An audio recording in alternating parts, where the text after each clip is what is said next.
any mistakes can usually be corrected by washing the car. And I scrubbed down a lot of them with hot soapy water and a brush such as this brush, which is soft, right? Some dish brushes are soft. And if you have separate ladders or details like these here, you've got to be real careful. And so, once again, we've always separated the body from the base. So I got bits and pieces all over the place here, and I think it's time to go on to the next part, which is the powders, right? So the powders are, yeah, maybe I'll use that one. There's several kinds of powders, and I really like this set. I can't say enough about it. It's called, what was it called? Weather System by Bragdon Enterprises. So what they did was they took colored materials like pastel, and they ground it down really fine, finer than you could do with a razor blade on a pastel. But to start with, if we take the artist's Conte crayons, and then we have some artist pastel. This is called soft pastel, $1 each, so you can't beat the price, you know. And then we take the knife and just scrape it. So presumably this doesn't have any paint in it. Any paint that's not dried. See, look at that. What was I talking about? Polymerization. Rubber. Yeah, you can see that. And you want that skin to be real thin, right? Okay, so getting back to this, we're now doing powder, and we just scrape it in. Okay, and this is the brown. I like to have several colors. This is another brown, and you can mix them up as you go, right? So the thing with powder is there's two types. There's pastel, chalk, etc. I always put them in one grouping.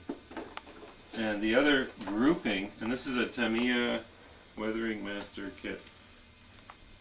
But you know, compared to this, I gotta say, because here it's sort of like a lady's makeup kit. Now I don't want to, you know, cast aspersions on anyone or anything, but you know, there's not much coming off on that, okay? And I find that potentially very tedious. So, you know, and you're really meant to apply it. So not to criticize people that do military models, but they want this sort of gunpowder effect, and, you know, for railroading, it may not be the best thing.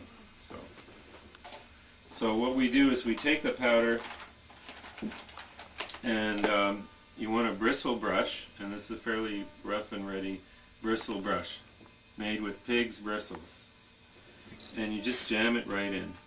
Okay, and let's say we take a car, and this one already has some.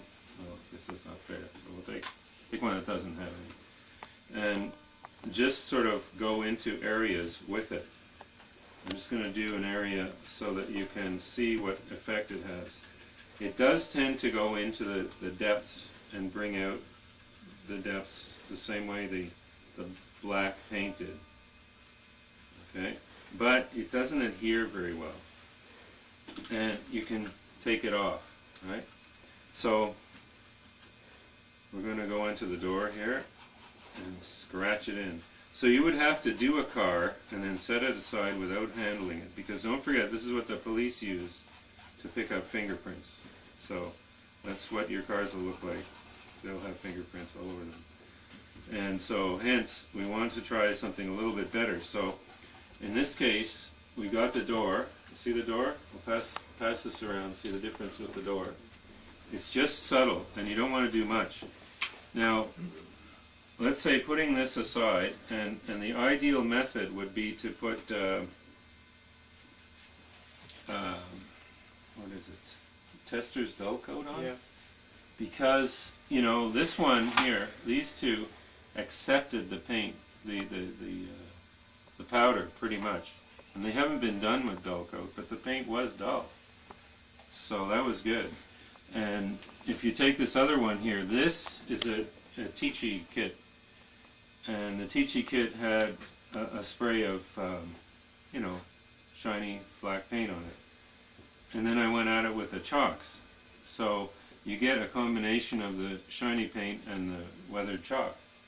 So to do that, you have to kind of force the chalk on there. That's a bit unusual. So what we're going to try and do, I guess, is start with this dark material. This is the thing that I wanted to promote. Simply not because I have a financial interest in this company, but because, and I don't, it's just because it's self-adhesive and it's very, very fine and it's ready to use and you don't have to mess around. And you can buy this as a whole kit? Yeah, the kit. And they make different kits.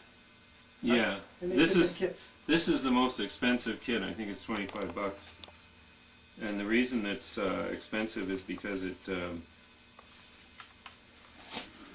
Where do you pick these up? At any art store or? The hobby shop. Oh, Yeah, I don't know if Hobby Junction may not have it, but I've talked to them about getting it in. You know, if other people talk to them, I'm sure they'll get it in.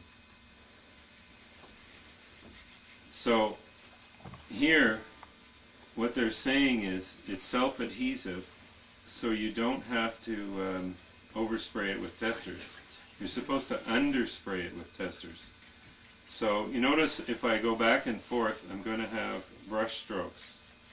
But the stuff is really thick on the roof, right? Okay, so in order to make it set, I have to go with the grain and take some of it back off again. Okay, and then the final step, you'll see this here. So we can see that we've now gone with the panels. I guess it's a Murphy roof, pretty much. It's a Murphy roof and it has panels, so we've pretty much got the powder on it. And the powder is a bit dull, right?